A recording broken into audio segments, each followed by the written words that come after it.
Central banks are among the most powerful institutions you interact with every day, but never really question. You rarely see them in the news, they don't answer to elections, and most people don't truly understand what they do. But the truth is, central banks determine the value of your money, the direction of your economy, and the worth of everything you've saved. Overnight, they could wipe out all your wealth, or somehow create it. And the strangest part, they don't really answer to you. This is the story of how central banks became the most powerful actors in today's financial world. They are not neutral referees. They set the rules of the game and even play within it. Hidden powers, complex financial maneuvers, and the illusion of stability. Once you start seeing through this illusion, you'll never look at your paycheck, your debts, or all your savings the same way again. Let's go back to 1694. England was on the brink of collapse. After a costly war with France, the treasury was completely empty. At that moment, a few wealthy merchants made a deal with the government. We'll lend you £1.2 million. In return, give us the right to set up a bank. This bank would hold the exclusive privilege to issue paper money backed by government debt. And that's how the Bank of England was born. But this bank was not like the ones we think of today. It didn't exist to serve citizens. It was created to finance the state and profit from it. This is the origin of modern central banks, institutions that lend to the government, not the people. Over time, this power grew exponentially. By the 19th century, European central banks followed a similar path. Privately owned institutions with special privileges. They issued currency, controlled reserves, bailed out governments in crises, and gained extraordinary influence, often without public oversight. Things were a bit different in the United States. People were wary of centralized financial power. The first and second banks of the United States were closed amid debates over corruption and elitism.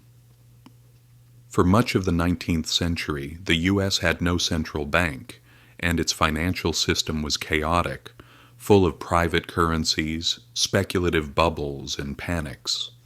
But the Great Crisis of 1907 changed everything. It was so severe that even J.P. Morgan had to organize a private rescue. Following that, the Federal Reserve was established in 1913. But it wasn't the fully decentralized system that had been promised. It was an authority with immense power over interest rates, credit, and the money supply. Here's where it gets more complicated. The Federal Reserve is not a government agency. It's an independent entity with both public and private elements. Its board is appointed by the president, but member banks are private. It's funded not by taxes, but by interest on government debt and fees from banks. It makes decisions in the shadows of the markets, affecting millions without any role for voters. Officially, the Fed has two goals: employment and price stability. But in reality, much of what it does benefits the very institutions it's supposed to regulate. In the 2008 crisis, it didn't just lower rates. It printed trillions of dollars, saved investment banks, supported asset prices, and guaranteed risky debt. In 2020, it did the same. It bought corporate bonds, injected liquidity into markets, and inflated asset bubbles. The rich got richer, while ordinary people were told to wait. The truth is, central banks don't just guide the economy. They choose winners and losers. When they cut rates, stocks rise. When they raise them, the working class pays more. They print money and enrich asset holders. They tighten and squeeze debtors. Even though they claim to be independent, central banks are deeply intertwined with Wall Street and financial elites. Their leaders come from banks, and their policies reflect financial interests. And the language they use, technical, academic, complex, keeps the public out. Today, central banks are more powerful and less accountable than ever. The Federal Reserve, the European Central Bank, the Bank of Japan, the Bank of England, are not neutral institutions. They are the architects of our monetary world. Since 2008, the economy has become almost unrecognizable. Interest rates are low, quantitative easing is routine. Trillions of dollars have been printed, government bonds, corporate debt, and mortgage-backed securities have been purchased. What's the result? Asset prices have soared. Stocks, real estate, commodities. For those who own assets, it's a golden era. For everyone else, it's inflation disguised as prosperity. Housing has become unaffordable. The stock market is disconnected from wages. Living costs have risen and savings barely earn anything. And most people have no idea why. Blame is placed on politicians, immigrants, or bad luck. But the invisible hand steering the money supply goes unnoticed. The truth is, the financial system is not designed to free you. It keeps you moving. Central banks encourage consumption, reward debt, and punish saving. They manipulate interest rates, control narratives, and move trillions with the press of a button. All of this is presented as stability. But what they protect isn't your stability, it's the system's. Banks, asset holders, the machine. Let's look at the COVID crash of 2020.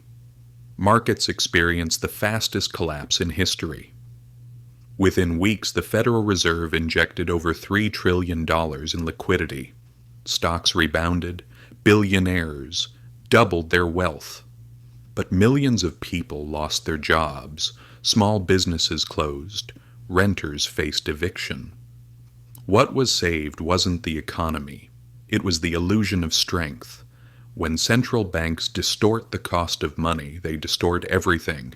They make pricing risk harder, saving harder, retiring harder. They fuel bubbles, trigger crashes, and make real wealth almost unreachable.